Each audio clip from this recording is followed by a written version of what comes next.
छत्रपति श्री शिवाजी महाराज की जय, जय संभाजी महाराज की जय, राष्ट्रमाता राजमाता जिजाऊ साहेबांचा विजय असो।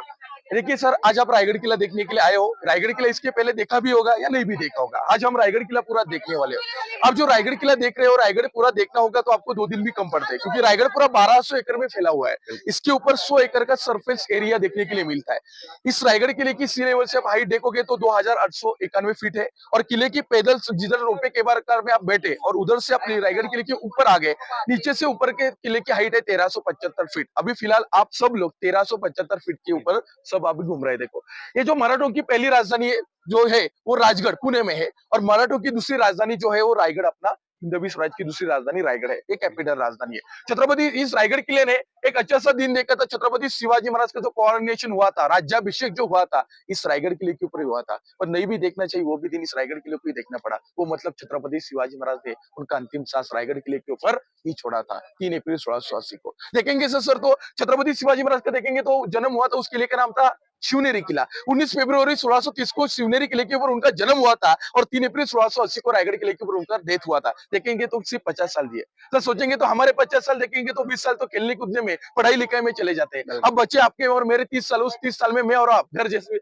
मन जैसा घर नहीं बना सकते। सोचिए सर, छत्रपति शिवाजी महाराज ने हिंदवी स्वराज बनाया। ऐसे बहुत से राजे होकर चले गए थे, बाप के गद्दी पे बैठते थे और राजकारभार देखते थे, पर इस महाराज की भूमि में ये ऐसे एक ही राजे होकर चले गए जिसने खुद की गद्दी खुद से तैयार की थी। उनका नाम मतलब छत्रपति शिवाजी महाराज देखिए। वो औरंगजेब भी कहता है, ये अल्लाह तेरे जन्नत के दरवाजे खुले रखना, तेरा नेक बंदा तेरे पास आ रहा है। वो क्या कहता है, ये अल्लाह तेरे दरवाजे की जन्नत के दरवाजे खुले रखना, माँ बहनों की इज्जत करने वाला शेर सुबह तुम्हारे पास आ रहा है। सर, बताने वाली बात और एक है, वो औरंगजेब खुद के बेटों को भी क्या कहता है, हाँ तौबा तौबा, क्यों फतेह हासिल होती है शिवाजी को। हमारे पास बारूद, तोफखाना, खजाना, हाथी घोड़े सब कुछ है, फिर भी उसको फतेह हासिल होते क्यों? ये मालूम है तुम्हें शहजादे? शराब, नाच गाने, इश्क मोहब्बत तुम जैसे गिरफ्तार इस शिवा को कभी समझ नहीं पाओगे। इस शिवाजी ने मजबूत किले बनाए, पर उससे भी ज्यादा ना जीते जाने वाले लोग तैयार किए उसने। हमने शिवाजी के सरदारों को लाखों की जागीर लालच दी, और जाबाज मराठों ने हमारे जागीर पर थूक दिया। शहजादे, मराठे कभी रुकते नहीं, मराठे कभी थकते नहीं, और मराठे कभी बिकते भी नहीं। शिवाजी मगरूर है, चालाक है, दगाबाज है,